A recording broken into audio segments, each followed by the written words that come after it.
some notable commentary happening over on MSNBC with great friend of the show, Nicolle Wallace. Let's take a listen to that. I'm going to deal with the elephant in the room. Obviously, I'm acutely aware of my complicity in the current state of the United States Supreme Court. That said, I have voted straight party line Democratic ticket since 2016. And my only hope, my only wish is that they freaking win, that they win elections. And what I don't understand is the Republicans have revealed themselves over and over and over and over and over again. And if you want to know how radical today's GOP is, it's so radical that the man picked by my old boss, Chief Justice John Roberts, sided with the liberals on the court in the Texas abortion ban. And what Joyce just described, I don't know the legal term, but it sounds a whole lot like collusion between Republican-dominated right-wing centric legislatures and the far-right members of the United States Supreme Court, whether it's a crime and whether it's real. Maybe Mueller will look into it. But tell me where we go from here. Maybe Where do Mueller these people get off? will look into it. They don't need to collude. They all believe the same thing. That's the dumbest part about this entire episode. But yeah, it just goes, they will never let it go, ever. And it is actually shocking whenever you see just how rock solid that they see themselves. It's also funny, I mean, she has to kind of quasi-acknowledge that she did at one time partly work responsible for the Bush administration and ran comms for John Roberts going and becoming on the court. It's like you kind of have to, she brushed over it, but I was like, that's in, you know, she has to head off some of the criticism. Right. I bet you some of her viewers didn't even know that she was directly involved in a lot of that.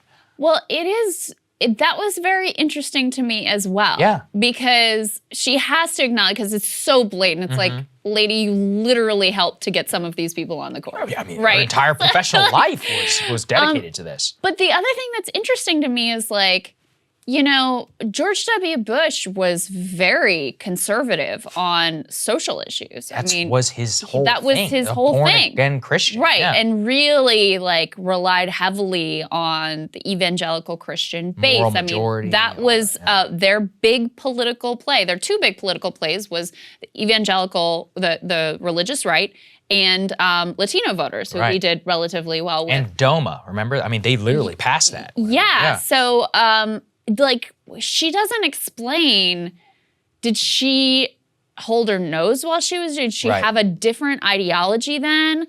Where did that shift happen? Because the way she's always portrayed it is that her support for the Democratic Party was less about like any policy issue and more about just not liking Trump and his, you know, whatever it was that she didn't like about him. There were plenty of things not to like, but it was more about like his personality and his Twitter presence and his venality than it was about any particular policy issue. So yeah, it was kind of an interesting moment there, but obviously the real eyebrow-raising part is they can't let go of collusion, can't let go of Mueller. You know, they still probably have their votive candles with Mueller's face on them, I guess, I'm at home. And they'll never let it go. The dream never dies, Saagar. Yeah. It never dies for them, and it just goes to show you how rock solid that they believe it, as if it's all a conspiracy, and they'll always be looking for it. And, you know, you can laugh and you can cry, but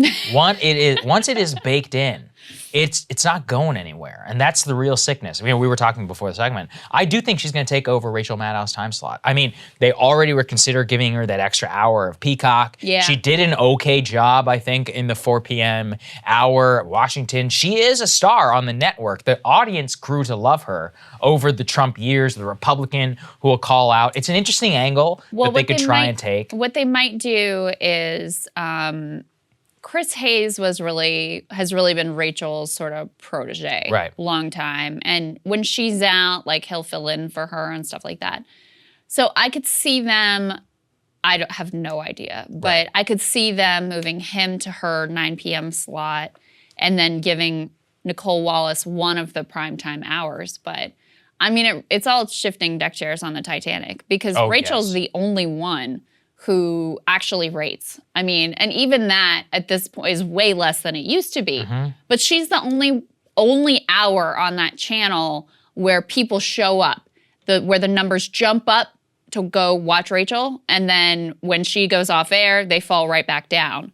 I was just like, Glenn is always like mercilessly tweeting. I saw that this morning. Tweeting the ratings over at MSNBC and CNN and how far they've fallen. But, you know, Hayes and their other, Joy Reid, who was another of their big hopes in terms of being able to take over one of these slots effectively, and they're falling below 100,000. Yep. In prime time, in the key demo, which is the only thing that matters in terms of ad dollars, that's pathetic. I mean, that's lower numbers than, you know, not just us, but like a sort of middling YouTube channel. Oh, yeah. I mean, you're only getting 100,000 views a day. This whole corporate machine and marketing and millions of dollars in paid advertisements and all this stuff behind you, and you can't crack 100K. Like, that is really, really sad.